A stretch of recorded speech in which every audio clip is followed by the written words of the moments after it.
Welcome dear students into yet another video lecture of English teaching and training।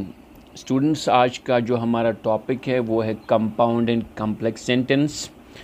जहाँ तक हम इस topic की बात करते हैं तो J&K state board of school education ने इसको 12th क्लास और 11th क्लास इंग्लिश जो ग्रामर सेक्शन है उसमें रखा है। इसके अलावा अगर आप किसी भी क्लास में हैं तो ये टॉपिक इस नौयत का है कि अगर आप इस वीडियो को एंड तक अच्छी तरह से देखेंगे तो ज़रूर इस वीडियो से आपको फ़ायदा हासिल होगा।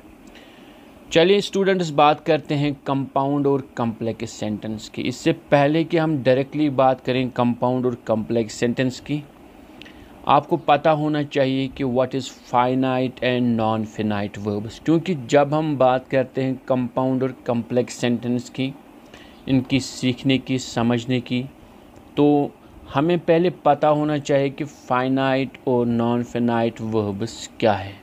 तो उनके मुतालिक बात करते हैं। ओके डियर स्टूडेंट्स, जब हम बात करते हैं finite and non finite verb forms के बारे में, तो एक बात यहाँ पे आपको बोल दूँ कि इस पे एक वीडियो लेक्चर बन चुका है। You can search that in this channel English teaching and learning. तो वहाँ पे आपको कम्प्लीटली ये पता चलेगा कि फाइनाइट और नॉन फाइनाइट वर्ब फॉर्म्स क्या है, विद एग्जांपल्स मैंने वहाँ पे वो डिस्कस किया हुआ है। यहाँ पे हम ब्रीफली बात करते हैं बिकॉज दिस टॉपिक जो रिलेट कर रहा है फाइनाइट और non finite verb forms with regard to compound and complex sentence. तो यहाँ पे हम ब्रीफली उसके मतलब बात करेंगे। बाकी अगर आपको पूरी तरह इस टॉपिक को समझना है तो आप वो वाला video lecture finite and non finite verb forms देख सकते हैं। ओके डियर स्टूडेंट्स, जब हम बात करते हैं फाइनाइट और नॉन फाइनाइट वर्ब फॉर्म्स के बारे में, तो हम यहाँ पे ये एक चीज़ देखते हैं, जो फाइनाइट वर्ब होता है वो चेंज होता है according to tense, according to number and according to person, खासकर थर्ड पर्सन सिंगुलर। और जो नॉन फाइनाइट वर्ब फॉर्म होते हैं वो कभी चेंज नहीं होते, ना जेंडर के हिसाब से, ना टेंस के हिसाब से, और ना ही पर्सन के हिसाब से। तो यहाँ पे एक बात हमें जहन में रखनी है, वो ये कि ये जो नॉन फाइनाइट वर्ब फॉर्म्स होते हैं तो ये ज़्यादातर क्या हमें वहाँ पे काम देते हैं एक सेंटेंस में, या तो ये आपको पार्टिसिपल्स का काम देंगे जिनको आप एडजेक्टिव्स कहते हैं, या यहाँ पे वो काम देंगे एक जरंड का, या तीसरा जो इनका काम है ये इन्फिनिटिव्स का काम दे सकते हैं। This is the very action or function of non finite verb forms. Okay dear students, अब हम बात करते हैं एग्जाम्पल्स की हेल्प से फाइनाइट और नॉन फाइनाइट वर्ब फॉर्म्स के बारे में। स्टूडेंट्स, अगर आप यहाँ पे देखेंगे तो मैंने वर्ड लिखा है प्ले, इसको मैंने लिखा है फाइनाइट वर्ब फॉर्म, नीचे प्लेइंग है, नॉन फाइनाइट वर्ब फॉर्म है, इसके बाद गो है, फाइनाइट वर्ब फॉर्म है, गोइंग है, नॉन फाइनाइट वर्ब फॉर्म है। स्टूडेंट्स, अब एग्जाम्पल्स में यूज़ करके हम इसको समझने की कोशिश करेंगे कि फाइनाइट और नॉन फाइनाइट वर्ब फॉर्म्स क्या है। मैंने पहले ही कह दिया कि यहाँ मैं ब्रीफली बात कर रहा हूँ। सेपरेटली अगर वीडियो देखना चाहते हैं तो वो इस चैनल पे अवेलेबल है फाइनाइट और नॉन फाइनाइट वर्ब फॉर्म्स के बारे में। देखिए स्टूडेंट्स, यहाँ पे क्या लिख रहा हूँ मैं, for example I go to school daily. अगर यहाँ पे आप देख रहे हैं गो जो वर्ब है इस सेंटेंस में, तो ये एक फाइनाइट वर्ब है। अब क्यों है? Because this is the main verb of the sentence. जो फाइनाइट वर्ब होता है वो हमेशा एक सेंटेंस का मेन वर्ब होता है और वो सेंटेंस के हिसाब से चेंज होता रहता है। जैसे कि नीचे एग्जाम्पल में आप देख रहे हैं, going school daily is a good habit. यहाँ पे स्टूडेंट्स अगर आप देखेंगे, यहाँ पे भी आपको लग रहा है पहली जो वर्ड है गोइंग, ये एक वर्ब है और ये शायद मेन वर्ब है, लेकिन आगे आप देखेंगे सेंटेंस में school daily is a habit, यहाँ पे इज़ जो है मेन वर्ब का काम दे रहा है। हालांकि एक हेल्पिंग वर्ब है but there is no main verb in this very sentence. So is जो वहाँ पे है ये मेन वर्ब का काम दे रहा है। और ये जो पहला वर्ड है गोइंग, ये क्या है? This is a non finite verb. और मैं पहले ही कह चुका हूँ कि non finite verb main verb नहीं होता है सेंटेंस का। ये या काम जैसा जेरंड का या तो एडजेक्टिव होगा जिनको पार्टिसिपल्स कहते हैं, और या तो ये इन्फिनिटिव काम दे रहा है। तो यहाँ पे इस सेंटेंस में ये जेरंड का काम दे रहा है, यानी जब एक verb as a noun use होता है तो उसको हम जेरंड कहते हैं। इसके मतलब जेरंडस और पार्टिसिपल्स और इन्फिनिटिव्स के बारे में भी एक अलग वीडियो लेक्चर है, तो आप उसको भी देख सकते हैं। नीचे दूसरे सेंटेंस की तरफ हम जाएंगे, I went to market. Students, अगर हम इस सेंटेंस को देखते हैं तो ये एक पास्ट टेंस है, क्योंकि इसमें वर्ब की सेकंड फॉर्म यूज़ हुई है। आई वेंट टू मार्केट, ये बात कर रहा है कि मैं मार्केट गया, तो पास्ट टेंस की बात आ रही है यहाँ पे। अब नीचे देखेंगे और एक sentence, going market was a hectic job for हर। अब यहाँ पे ये जो सेंटेंस है स्टूडेंट्स, ये भी पास्ट टेंस है। ये भी बात कर रहा है कि उसके लिए, that means she female, I am talking about female in this sentence, कि उसके लिए मार्केट जाना बहुत ही मुश्किल का काम था। लेकिन यहाँ पे दोबारा गोइंग जो है ये एक जेरंड का काम दे रहा है। हालांकि टेंस यहाँ बदल चुका है, अब ये पास्ट टेंस में है, लेकिन ये जो वर्ड गोइंग है जेरंड का काम दे रहा है, नाउन का काम दे रहा है।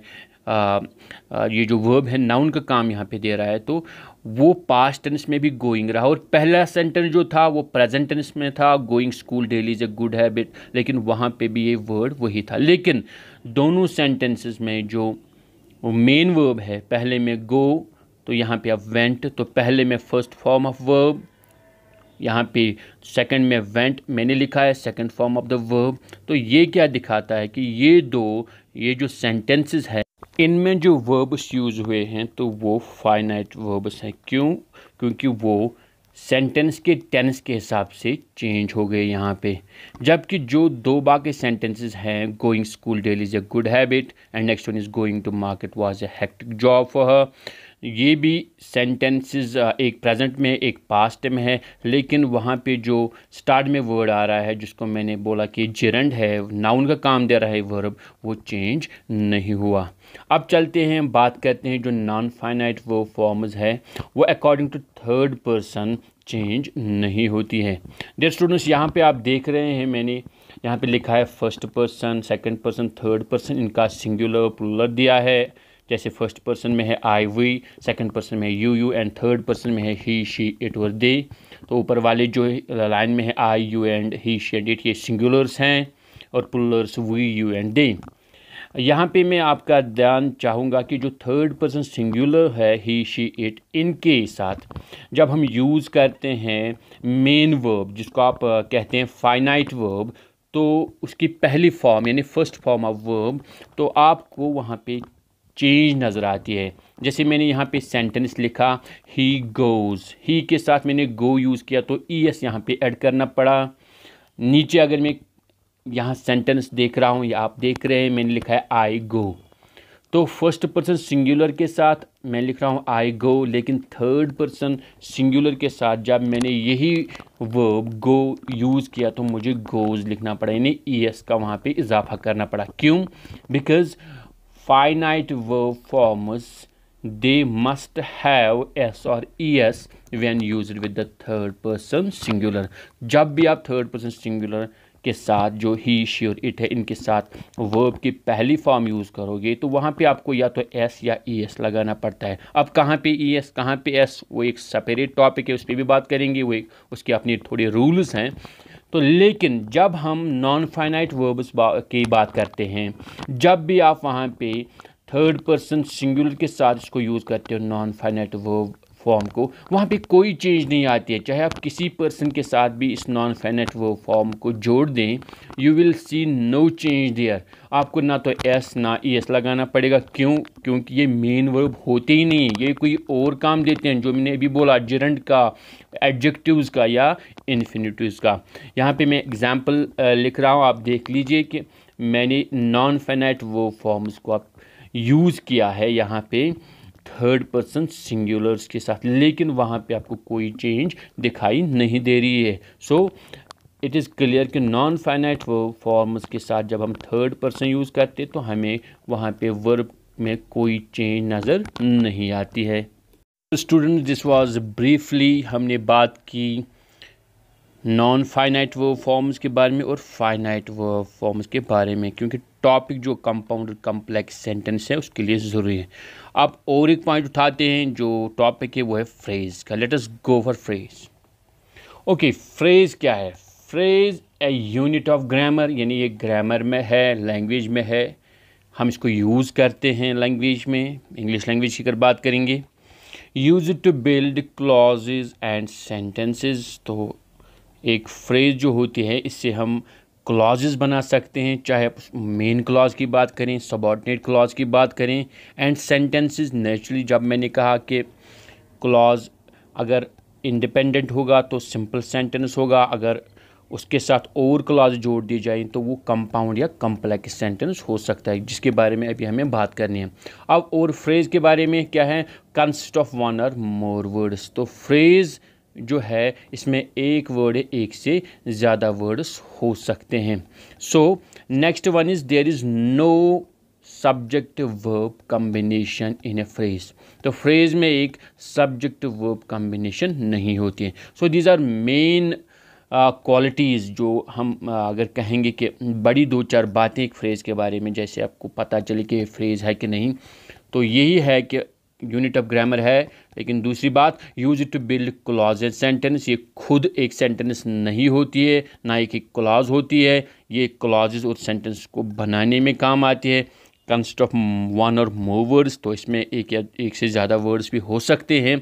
और lastly important is that there is no subject verb combination. एक फ्रेज़ में सब्जेक्ट वर्ब यानी जो सब्जेक्ट होता है और वर्ब होता है जो कि क्लास में होता है, वो एक फ्रेज़ में नहीं होता है। सो डियर स्टूडेंट्स, अब आपको ये क्लियर हुआ होगा कि फ्रेज़ में क्या क्वालिटीज़ होती हैं, या हम एक फ्रेज़ को कैसे पहचान सकते हैं।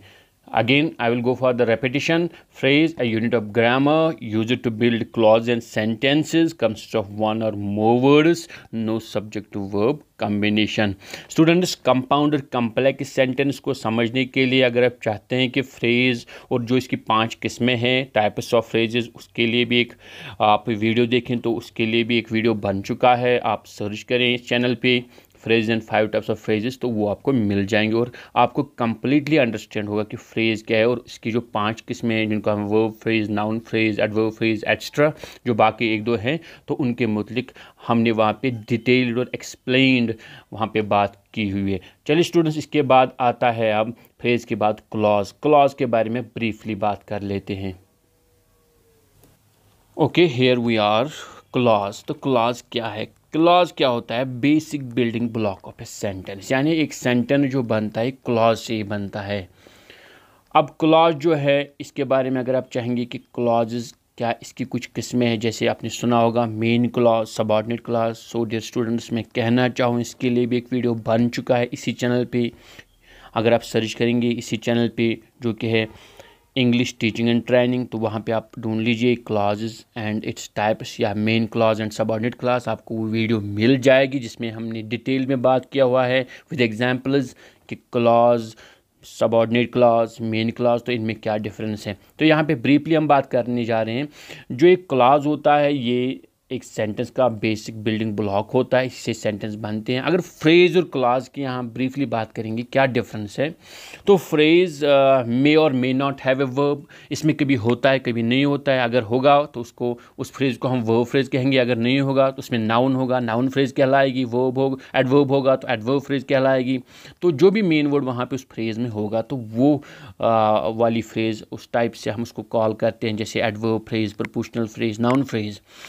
अगर क्लॉज की बात करेंगे, ऑलवेज हैज़ ए वर्ब, तो क्लॉज में हमेशा आपको एक वर्ब दिखाई देगा। तब तक एक क्लॉज बन ही नहीं सकता जब तक उसमें एक वर्ब ना हो, क्योंकि मैंने पहले ही कह दिया clause must have a subject verb combination, और फ्रेज़ में no subject verb combination.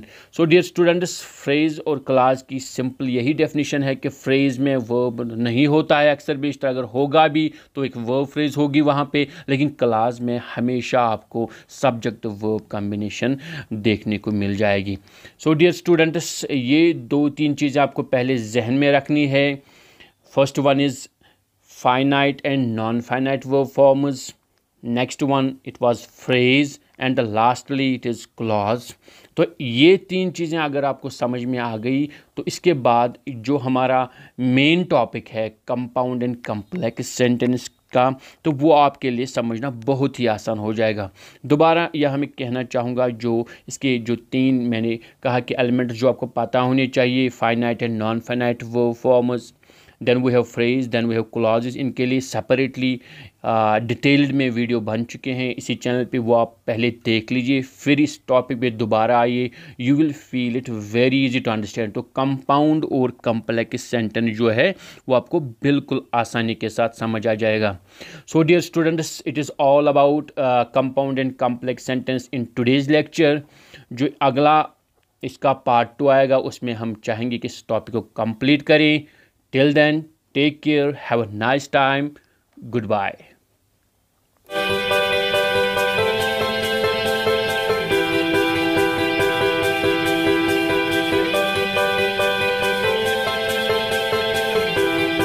For more videos, like, subscribe and press the bell icon, and don't forget to share.